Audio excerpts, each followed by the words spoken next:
Bag ভর্তি shopping, নিজের জন্য কত কিছু নিয়ে আসছে, অথচ সবকিছু রেখে সে এদিকে আমার ট্রাইপড নিয়ে পড়ে আছে। আমার মোবাইল স্ট্যান্ডটা ভেঙে গেছে, তাই বাবা মেয়ে আমার জন্য আবার একটা নতুন স্ট্যান্ড নিয়ে আসছে। তো আমি বলছিলাম যে আগে আম্মু তোমারগুলো দেখাও, তারপর ওইটা দেখছি। ট্রাইপডটা খুব সুন্দর আর সহজেই ব্যবহার করা যায়। তো কত দিয়ে নিয়েছি সেটা আমি ভিডিও শেষে বলে দিব। আমার মেয়ে তার শপিং এর চাইতে বেশি এক্সাইটেড আমার ট্রাইপড নিয়ে। তারপর যাই হোক, আস্তে আস্তে ও সবগুলো জিনিস দেখছিলাম। ও নতুন স্কুলে ভর্তি হয়েছে, তার নতুন জামা জুতা সবকিছুই বানানো হয়েছে। অনেক বেশি এক্সাইটেড। এইদিকে পরে রেডিও হয়ে গেছে। মাশাআল্লাহ মাশাআল্লাহ, আমার মেয়েকে খুব সুন্দর লাগছে। আর আমার মেয়ে বড় হয়ে গেছে, সবাই মাশাআল্লাহ বলে দিবেন। প্রত্যেকটা মানুষেরই জীবনে সবচাইতে সুন্দর পোশাক হচ্ছে স্কুল ড্রেস। আর এদিকে তো সে স্কুল ড্রেস পরেছে, এখন তার প্রিয় মানুষগুলোর সাথে দেখা হবে না তা তো হয় না। তো প্রথমেই চলে গেছে তার দাদার কাছে, দাদাকে দেখানোর জন্য। আব্বা তো ওকে দেখে অনেক খুশি, শুধু বারবার একই কথা বলছে, প্রতিদিন বলছে, বারবার বলছে যে আশফা বড় হয়ে গেছে, আশফা বড় হয়ে গেছে। আসলে আব্বার সাথে আশফার বন্ডিংটা খুব সুন্দর, মিষ্টি দুষ্টু মিষ্টি সবকিছু মিলিয়ে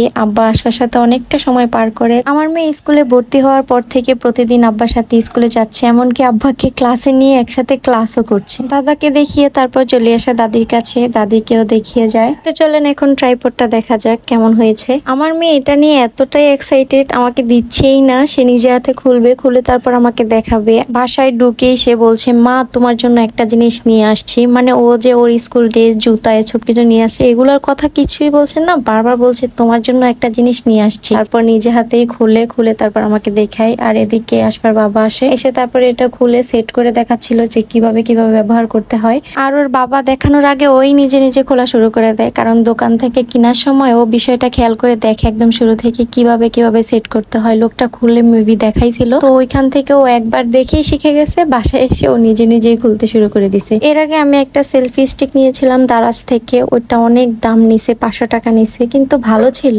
অনেকদিন ব্যবহার করি। হঠাৎ করে ওই দিন ভেঙে যায়। তো আশফার বাবাকে বলছিলাম যে আমার স্ট্যান্ডটা ভেঙে গেছে, তারপর উনি এটা নিয়ে আসে। আমার তো এটা দেখে খুব পছন্দ হয়েছে, কারণ এটা মানে অনেকভাবে ক্যারি করা যায়। এটাতে ক্যামেরাও নাকি সেট করা যাবে, তো অনেক দূর থেকে ভিডিও করা যায়, কাছে থেকেও করা যায়। দাম খুবই কম, আমি তো বুঝতেই পারি না যে এত কম। আমি বলছিলাম যে অনেক টাকা হবে, 1000 টাকার মতো। সে বলে না, তুমি বলতে পারো নাই। মানে বারবার জিজ্ঞেস করছিল আইডিও করে কত হতে পারে। আর এই ট্রাইপড দিয়ে বিভিন্ন অ্যাঙ্গেল থেকে ভিডিও নেওয়া যায় খুব সহজেই, খুব সুন্দর হয়। আমি তারপর দারাজে ঢুকে সার্চ করেছিলাম, পেয়েছি এরকমই সেম একটা, ওইটার দাম ছিল 500 টাকা। তারপর আমি বলছি যে 500 টাকা, বলে যে না হয় নাই। তারপর অনেকক্ষণ পরে বলে যে এটা নাকি 350 টাকা নিয়েছে। তো 350 টাকা হলে তো অনেক কম। দেখেন এটা এইভাবে মানে অনেক দূর থেকেও দাঁড় করিয়ে ভিডিও করা যায়, আর ছোট করেও করা যায়। আমি যেহেতু রান্না বান্নার ভিডিও করি, তাই ছোট করেই করা আমার জন্য ভালো। আর এই যে আমার মেয়ে বসে দেখাচ্ছিল যে এইভাবে ভিডিও করবা। আজকের ভিডিওটি এই পর্যন্তই। আশা করছি সবার কাছে ভালো লেগেছে। সবাই ভালো থাকবেন, সুস্থ থাকবেন। আসসালামু আলাইকুম।